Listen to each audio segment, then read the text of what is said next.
with insulators and conductors, we can now think of new arrangements that give us electrostatic forces. Now, to be clear, these are not new electrostatic forces. It's the same force, the same Coulomb's law, charge, force. It's just the materials give us new ways to make the force, to new arrangements that create the force. And it helps us predict how things are going to behave. So let's look at the case of electrostatic forces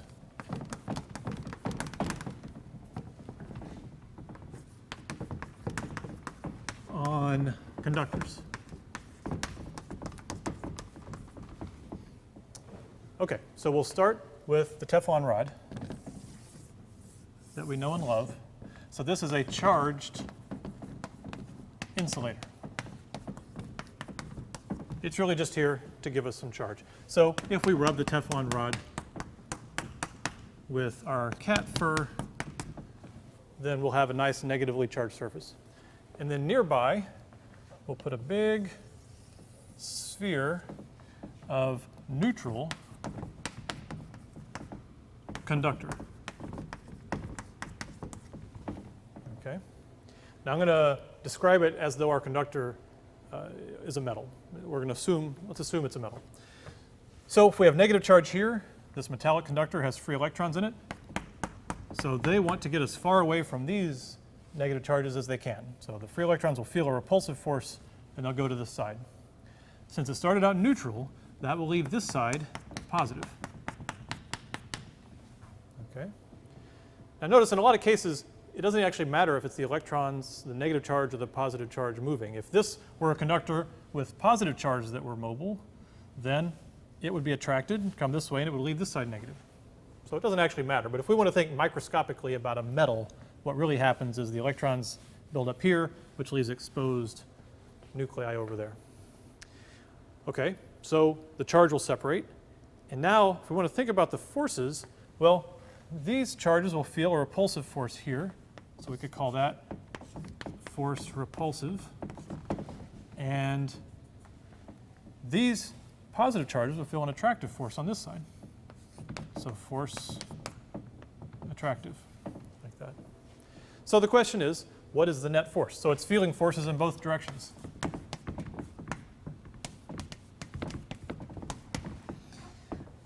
We're not going to calculate it numerically, but if we look at it, we can realize that the force attraction, which I'm just going to write as the magnitude, is greater than the force of repulsion. The magnitudes are greater. And the reason is it's closer. So remember, Coulomb's law depends on the two charge quantities divided by the radius squared, or the separation squared. And this has a smaller separation. So since it's divided by a smaller number, it's bigger. This is farther away. It has a larger separation. So really, it's that this is much bigger. So the conductor is attracted to the Teflon rod.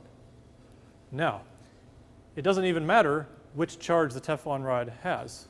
Okay, so say we had a different kind of rod that was positively charged, and we put a neutral conductor nearby. The positive charge is going to repel. All right, let's leave it a metal. If we put a metal, neutral metal here, the positive charge is going to attract its electrons like this, and that's going to leave this side exposed with positive charge. So everything's reversed, yet the forces remain the same. This is the attractive force region here, and the separation is small, so it's a big force. This is the repulsive side. The separation is big, so it's a small force because of Coulomb's law. So it doesn't matter what kind of charge is where. Neutral conductors are always attracted to charged objects.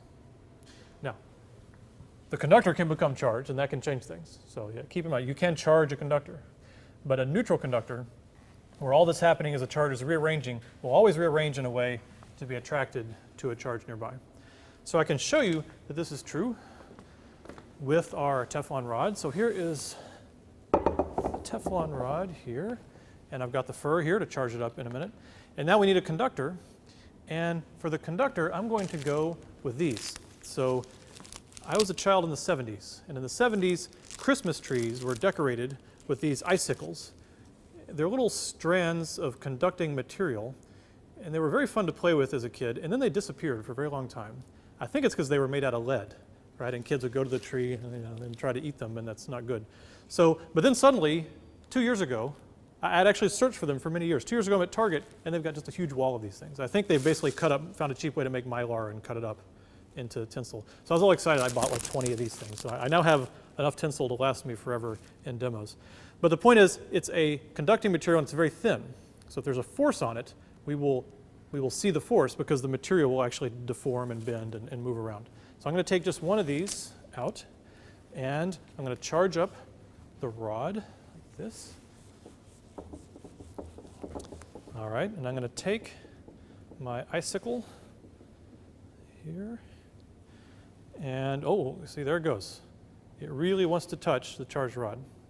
Right in there. Anywhere. It says, let me touch it anywhere. So the charge in the icicle is being redistributed, and if this thing is negative, then the negative charges in the icicle are being pushed towards me, which leaves the other end positive, so it's strongly attracted toward the rod. Just like we predicted over there. So I can also show you charges on conductors with this interesting device. It's a bell where if I bring a charged rod nearby, it rings. And I take the rod away and it stops. And I bring the rod nearby and it rings. And take the rod away and it stops. So let's think about how this thing is working and what's going on. First of all, it's called Franklin's bell. After Benjamin Franklin, who invented it and popularized it, although there's some debate, it may have been invented by Andrew Gordon, who I think was a hockey player, so that's a little bit unusual. But basically, it's a bell, and all the parts I'm drawing here are metals. They're all metallic conductors. So there's this bell, and it is connected to ground. So it's connected through a conducting rod. It's the middle bell here, right there. It's this bell right here. This whole rod is a conductor, and there's this wire is going to ground. So in terms of electrostatics, this thing has an infinite well of charge that it can give to the bell. The bell next door is over here, and it is connected as a metal, as a conductor, to the rod that goes across the top. Okay? So it's a big conductor all the way across the rod down to the bell. This big rod is here because there's supposed to be two bells, but I'm trying to make it simpler, so I took it apart a little bit. Okay, and then hanging in between is the little clanger ball. It's also a metal sitting right there. It's hanging by an insulating string. And that's the whole setup. Okay, so let's think then about what happens. So neutral metal, grounded neutral metal. All that's happening. What we do is we bring in the charged rod. So here, we'll say in cross section, I guess, there we go. The charged rod comes in. The rod is very negative because it's Teflon that was rubbed with cat fur. What that does is that pushes the electrons away, and they end up in the bell. And it leaves this part of the rod positive. Okay? The exact charge distributions are very complicated with field lines and complex surfaces and chains and all that stuff. So I'm not giving you exactly where every charge goes. But basically, this negative charge is going to push negative charge into the bell. Okay.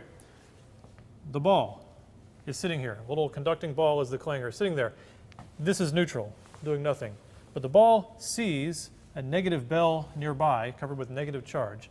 So this negative charge pushes the negative mobile charge in this conductor over here, okay, which leaves this side positive. Fine, but we just talked about the fact that this ball would feel a force this way. So a little conductor is always attracted to charge, even if that charge is in another conductor. Instead of an insulator, now we have it induced charge in a conductor.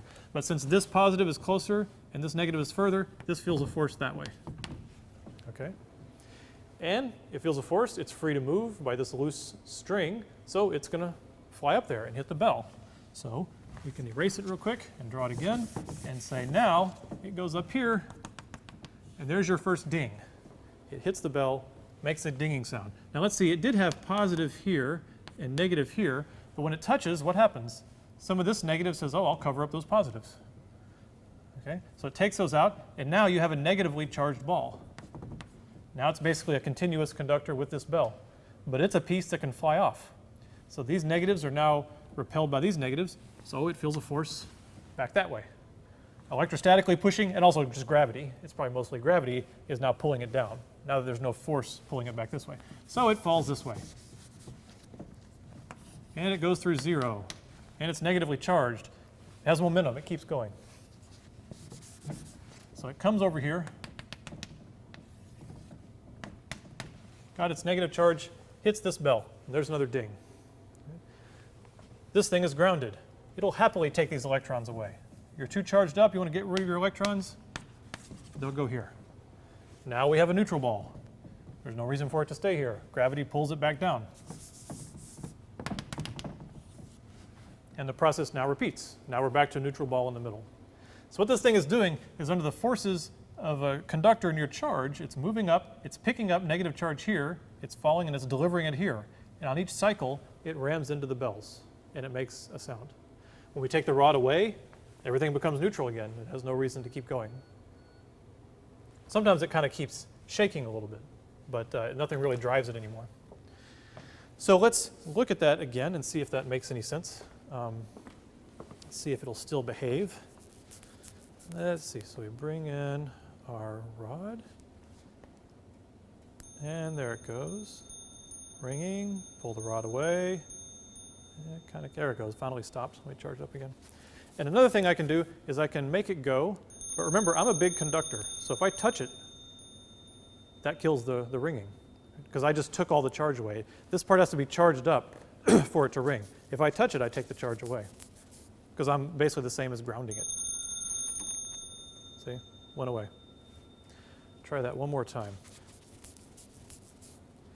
And I make it ring like that, touch it, and then go away. Wait a minute. It didn't stop that time. Hold on, let's see here. Something strange. It's supposed to stop after I touch it, right? So we can make it ring, touch it. And then it stops. Okay, that was fine. Make sure, I don't want to leave any mysteries of physics. The goal of this class was not to destroy classical physics. Maybe what happens. So I make it ring, touch it, and then walk away. So it's speeding up sometimes after I touch it. I know what's happening, and I'm going to leave it as a mystery for the forums. See if you guys can figure it out. Why was it sometimes when I touch it and walk away it stops, sometimes I touch it and walk away it keeps going?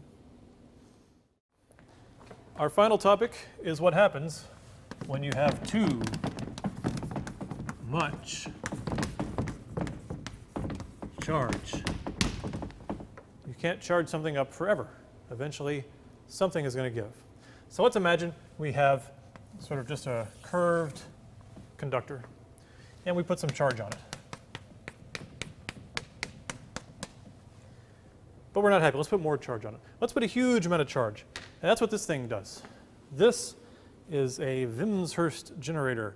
So crazy looking machine, kind of looks like a time machine or something.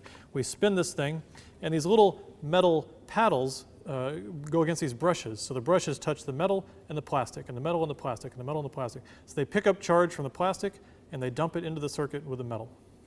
So it's very complicated the way it works. The things, you have two counter-rotating wheels, and there's capacitors in here. We're going to get into the details of exactly how it works. But the point is, when you spin it, it takes that mechanical energy and it builds up charge on these two probes here. So one is positive and one is negative. So we have a way to put a huge amount of charge on a surface. So let's think then, what's eventually going to happen is we add more and more charge. Well, the interesting thing that happens is actually not in the metal, it's in the air near the metal.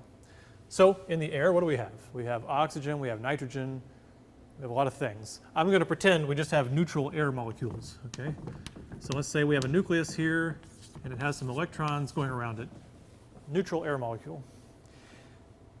Now we talked about ions. We know ions can be formed. We know that an electron can be knocked off of an atom. And it can happen for a lot of reasons. One is when it gets really close to this surface, if we think about what happens, all this negative charge is going to make the electrons want to go away. It's going to sort of warp it. The electron clouds, they really don't want to be anywhere near this thing. And the proton, the nucleus really wants to come this way. So the effect of these charges could kind of warp the molecule, the gas molecule. Cosmic rays can come in from space, can ionize the molecule. Basically, somehow, one of these things gets ionized. It just takes one. An electron might actually manage to fly off and go ramming into the gas molecule and create an ion. But somehow, if you can just get one of these things to come apart, you end up with, let's think of what you have, a positive ion and an electron. And now you have these two separate charged objects near all this charge. The electron's going to go flying off that way, feels a huge electrostatic force that way, and the ion will feel a big electrostatic force this way. This happens very close to the electrode at sort of a molecular scale, so the separations are very small. Okay? This thing goes flying off, gets a lot of kinetic energy, in fact enough to ionize another neutral gas molecule. Okay? So if it slams into this, then you can end up making this thing positive and having another electron fly away. And then this goes this way. So if you can just get one to separate, you can get sort of a cascade effect, and then you can have this effect happen in many, many gas molecules near the surface. All right? This is called a corona discharge. And it's interesting because it makes light. So in all these processes, the gas molecules get excited, they go into excited states, and they relax back into ground states. And when they do that, they emit photons, which I'll just kind of draw as these wavy little things. So in regular air, the coronas are due to the excitation and relaxing of, of oxygen and nitrogen, these gases, and it kind of makes kind of a pinkish purple glow. It's a little bit hard to see. It's very hard to see. So I took a picture of one with all the room lights off. So we're showing you that now. And you're seeing the corona discharge above one of these two electrodes, that little glow. And you can see it's not uniformly around the electrode. It's really happening at a little sharp spot near the electrode, because that's where the accumulation of charge is the greatest. But that's not the end of the story. A corona discharge is stable, right?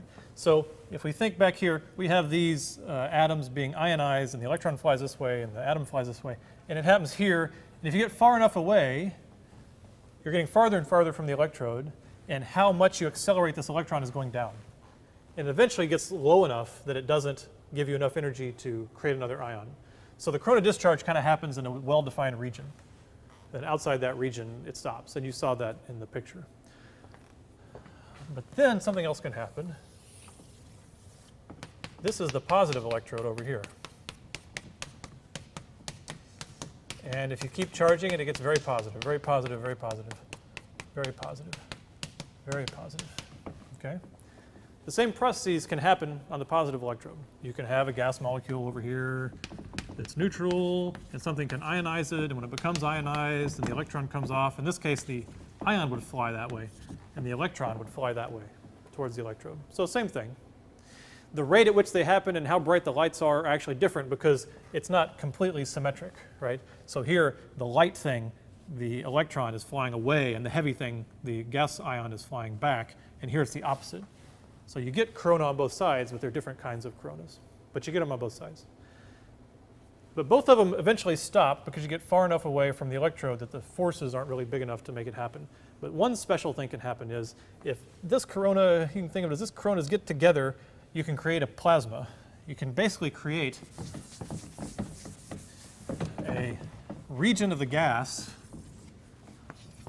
that's basically full of electrons and ions.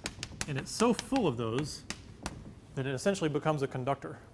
And a huge current goes between the two. This is called an arc discharge, or a lightning bolt is pretty much what you would think of it as. So this machine can actually make, first it can make a corona. You saw a picture of the corona. But then if I turn it fast enough, you'll make an arc. Right, so if we get it going really fast. Oh, there's one. So you can see the arcs hopping between the two electrodes on the Wimshurst machine. So this happens when the charge gets so big that it rips molecules apart in the air and makes a conducting path between the two. But it doesn't last, right? It's just a snap and it goes away. And the reason is that it discharges. So it takes a huge amount of charge on those balls, those electrodes, to cause this to happen. But as soon as that huge current flows by, then it's done. Okay. And sometimes they're very pretty. And it's fun to do. Now, for the final demo, for the sequence on charge, I have taught for a while, and I know the main thing that students like to see is they like to see danger, and they like to see the professor in pain. That's really the main thing. So I'm going to use this for one more demo. I told you before that your body is a conductor. You're a leaky bag of salt water. Right? So salt water is a conductor, ions can move, your body is mostly full of salty water. Your skin is wet, so you are a conductor. So if I'm a conductor, the lightning bolt should go through my finger. Okay, so I'm going to hold my finger in here, and we're going to send the lightning through. And I think on a few shots, you'll be able to see it literally going in one side of my finger and out the other. Sometimes it goes around, but it often goes through. So there you go. Now you're happy. I'm glad I missed that one. All right, I'll see you in the next section.